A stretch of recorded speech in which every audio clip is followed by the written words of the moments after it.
एक गर्मी के दिन जब सूरज पूरे आबोताब से चमक रहा था, एक घास के ऊपर एक टिड्डा आकर बैठा। वो बहुत खूबसूरत दिन था। टिड्डे को बहुत मज़ा आ रहा था। जो सूरज की रोशनी में उसको घास खाने में बहुत मज़ा आ रहा था। टिड्डे मियाँ ने मुंह भर कर खाना खाया और वो तब तक खाता रहा जब तक वो और कुछ नहीं खा सकता था। उसने जब जी भर कर खाना खाया, उसने सोचा कि अब मैं मौसीकी बनाता हूँ।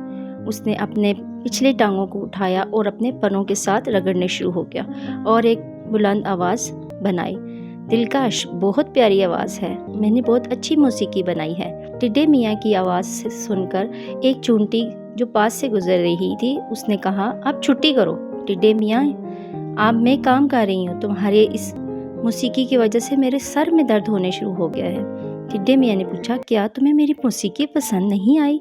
चूंटी ने कहा, नहीं, मैं इस किस्म की चीज़ें पसंद नहीं करती। मौसीकी के बारे में जब खड़े होकर बातें कर रहे थे तो चूंटी ने कहा, इन बातों के लिए मेरे पास वक्त नहीं है, मुझे कुछ काम है। टिड्डे मियाँ ने कहा, क्या काम करना है तुमने? इतना खूबसूरत दिन है, देखो सूरज कितने खूबसूरती से चमक रहा है, चलो आओ खेलते हैं। उसने कहा, नहीं, ये वक्त काम का है, हमने इस वक्त में काम करना है।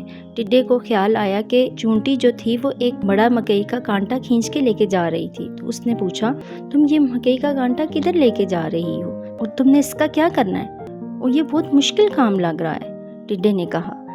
चूंटी ने कहा कि मैं ये खाना सर्दियों के लिए इकट्ठा कर रही हूँ। हम सब चूंटियाँ मिलकर खाना इकट्ठा करती हैं ताकि हम सर्दियों में घर में बैठकर आराम से इस खाने को खा सकें और सर्दियाँ हम लोग आराम से गुजार सकें। सर्दियों में बाहर निकलने से बहुत खतरा होता है। टिड्डे मियाँ ने कहा, छोड़ो सर्दियों का, अभी खाओ पियो और मौज उड़ाओ, इतना प्यारा दिन है, चलो आओ खेलते हैं। चूंटी ने कहा, नहीं, मैं काम कर रही हूँ, तुम जाओ खेलो। टिड्डे ने कहा, क्या तुमसे भी बढ़कर कोई अहमक है जो इतना खूबसूरत दिन है और तुम लोग ये फजूल काम करने लगी हुई हो? चूंटी ने कहा, ये फजूल काम नहीं है, ये बहुत ज़रूरी काम है। जब तुम सर्दियाँ आएंगी तब तुम्हें पता चलेगा कि ये कितना ज़रूरी काम है। टिड्डे ने कहा, ठीक है, तुम जाओ, मेरा वक्त भी बर्बाद कर रही हो। उसने कहा, तुम क्या काम कर रहे हो? उसने कहा कि देखो, मैं इतना अच्छा दिन से लुत्फ अंदोज हो रहा हूँ और इतने मज़े की घास भी साथ साथ खा रहा हूँ और मौसीकी बना रहा हूँ, कितने सारे काम है मेरे। ठीक है, तुम जाओ, मुझे अपना मज़ा लेने दो। चूंटी चली गई। कुछ दिन गुजरे। जब सर्दियाँ आईं, टिड्डे मियाँ एक दिन जब घर से बाहर निकले तो उनको बहुत सर्दी लग रही थी।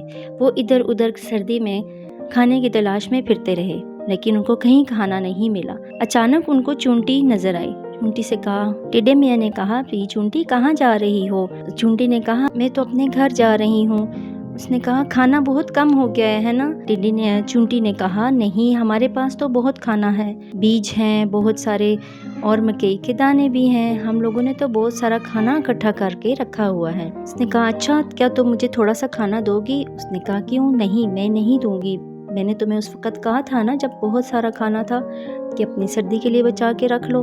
उस वक्त तुमने अगर रखा होता तो आज तुम्हें काम आ जाता। उसने कहा, अच्छा खैर है ना, थोड़ा सा मुझे दे दो। उसने कहा, नहीं, मैं नहीं दूंगी तुम्हें, तुम अपना खाने का इंतज़ाम खुद करो। वो ये कहकर अपने घर चली गई और उसको पता था कि आइंदा के बाद वो उस टिड्डे मियाँ को कभी नहीं देख पाएगी। मज़ीद अच्छी कहानियाँ सुनने के लिए चैनल को लाइक करें, सब्सक्राइब करें और शेयर करें।